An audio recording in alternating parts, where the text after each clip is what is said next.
बचपन के वो दिन याद हैं जब एटलस साइकिल हमारे लिए सिर्फ एक साइकिल नहीं बल्कि एक सपना हुआ करती थी। ये कहानी सिर्फ एक कंपनी की नहीं बल्कि भारतीय समाज के हर उस इंसान की है जिसने एटलस साइकिल पर अपने जीवन की पहली सवारी की।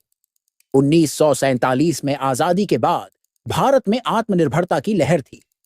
1951 में हरियाणा के सोनीपत में श्री जैनुद्दीन ने एटलस साइकिल कंपनी की नींव रखी। उनका सपना था कि हर भारतीय के पास अपनी साइकिल हो। उन्होंने साइकिल को न सिर्फ एक साधन बनाया बल्कि भारत के हर घर की जरूरत बना दिया। एटलस की पहली साइकिल 1952 में बाजार में आई और देखते ही देखते पूरे भारत में छा गई। यह मजबूत, टिकाऊ और सस्ती थी। 1960 और 70 का दशक एटलस का सुनहरा दौर था। यह साइकिल भारत के हर कोने में पहुंच चुकी थी। किसान खेत तक पहुंचने के लिए, बच्चे स्कूल जाने के लिए और यहां तक कि दुल्हनें विदाई में भी एटलस साइकिल पर बैठकर जाती थीं। लेकिन हर कहानी में उतार चढ़ाव आते हैं। 1990 के बाद विदेशी कंपनियों ने भारतीय बाजार में दस्तक दी। माउंटेन और गियर वाली साइकिलें लोगों को भाने लगीं। एटलस ने भी बदलाव की कोशिश की, लेकिन प्रतिस्पर्धा इतनी तेज थी कि कंपनी लड़खड़ाने लगी। 1970 के दशक में एटलस न केवल भारत की सबसे बड़ी साइकिल निर्माता कंपनी थी, बल्कि उसने दुनिया के 50 से अधिक देशों में अपनी जगह बनाई। एटलस के मजबूत और टिकाऊ डिजाइन ने इसे अफ्रीका, मध्य पूर्व, लैटिन अमेरिका और यहां तक कि यूरोप के कई देशों में लोकप्रिय बना दिया। उस समय एटलस साइकिल को गरीब और मध्यम वर्ग के लिए सबसे किफायती और भरोसेमंद साधन माना जाता था।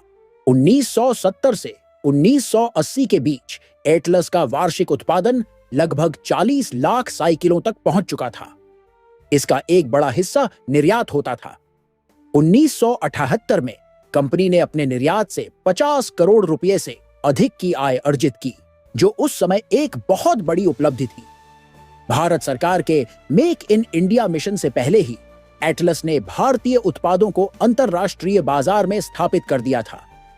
इसकी लोकप्रियता का मुख्य कारण था कम कीमत, मजबूत गुणवत्ता और ग्राहकों की जरूरतों को समझने की कला। अफ्रीका के ग्रामीण इलाकों में एटलस साइकिल जीवन का अभिन्न हिस्सा बन गई थी। इसे डेजर्ट बाइसिकल कहा जाता था क्योंकि यह खराब से खराब सड़कों पर भी चल सकती थी। वहीं मध्य पूर्व में एटलस की साइकिलें सस्ती और मजबूत होने की वजह से तेजी से लोकप्रिय हुईं। एटलस ने भारतीय अर्थव्यवस्था में भी बड़ा योगदान दिया। यह कंपनी न केवल हजारों लोगों को रोजगार दे रही थी, बल्कि भारत को विदेशी मुद्रा भी कमाकर दे रही थी। कंपनी की वित्तीय स्थिति इतनी मजबूत थी कि इसे भारत का गौरव कहा जाने लगा। हालांकि 1980 के अंत में विदेशी कंपनियों की एंट्री और बदलते बाजार ने एटलस के सामने चुनौतियां खड़ी करनी शुरू कर दी। लेकिन उस समय तक एटलस का नाम भारत और दुनिया के दिलों में बस चुका था। एटलस साइकिल ने न केवल भारत के हर कोने को जोड़ा, बल्कि भारतीय उत्पादों को वैश्विक पहचान दी। यह सिर्फ एक साइकिल नहीं, बल्कि हमारे देश की प्रगति की पहचान थी। 3 जून 2020 को विश्व साइकिल दिवस पर एटलस ने अपना आखिरी प्लांट भी बंद कर दिया।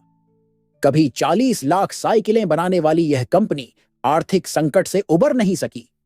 एटलस भले ही बंद हो गई हो, लेकिन इसके साथ जुड़ी यादें आज भी जिंदा हैं।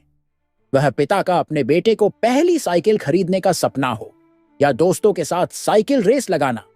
एटलस सिर्फ एक ब्रांड नहीं, हमारी भावनाओं का हिस्सा थी। एटलस ने भारतीय समाज को साइकिल के पहियों पर दौड़ना सिखाया। यह सिर्फ एक कंपनी नहीं, हमारे सपनों का हिस्सा थी।